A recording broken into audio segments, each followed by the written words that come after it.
Aujourd'hui, on vous parle de bonsaï, et non, on ne parlera pas d'une critique sur le cinéma par rapport à Coluche, mais bien du jeu de société édité par Gigamic. Bonsaï est un petit jeu de 1 à 4 joueurs de placement de tuiles. En gros, le but, c'est de vraiment créer le plus bon bonsaï afin de marquer le plus de points de victoire possible.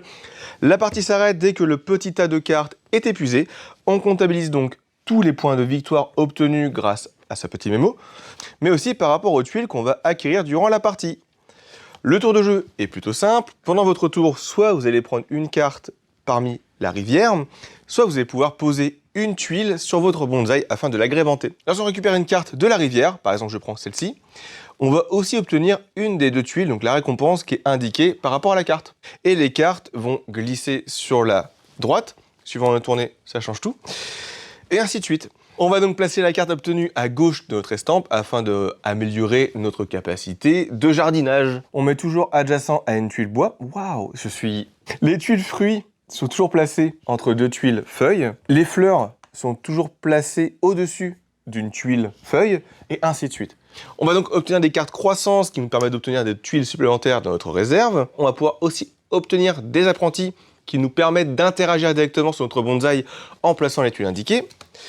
Des sensei qui nous permettent d'obtenir des tuiles supplémentaires dans notre réserve directement, ou alors des cartes multiplicateurs au niveau des points de victoire. Donc, tous les joueurs au début de la partie vont obtenir une petite réserve limitée, donc à 5 par joueur. Donc pendant votre tour, vous allez alimenter cette réserve, donc poser une des tuiles, ou toutes si vous voulez, donc une tuile bois, une tuile herbe et une tuile de votre choix.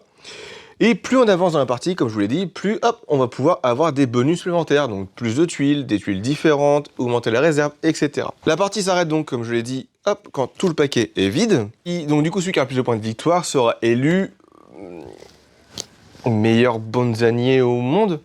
Donc le jeu est plutôt malin, parce qu'il va falloir se creuser la tête pour améliorer notre fresque, donc améliorer nos bonus et nos conditions de placement, et surtout dans le côté créatif et vraiment essayer de pas se bloquer lors de la pose des tuiles pour essayer de scorer le plus possible à la fin de la partie. Lorsqu'on récupère une tuile bonus, donc admettons je prends celle-ci parce que 10 troncs d'arbres, ça fait un bon bûcheron. Je prends cette tuile de point de victoire parce que j'ai obtenu 10 tuiles bois, mais je ne pourrais pas prendre celle inférieure ou supérieure en plus. Et on sera bloqué par la couleur, donc là on va pouvoir prendre des points de victoire par rapport à la taille du bonsaï, les tuiles spécifiques et le nombre de fruits.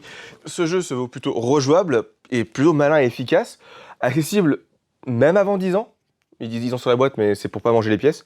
Ce jeu est fait pour toi si tu es quelqu'un de zen, totalement pas comme moi, et que tu aimes les jeux de placement plutôt malins à la Cascadia. Un grand merci à Gigamic pour l'envoi de la boîte. Amusez-vous bien!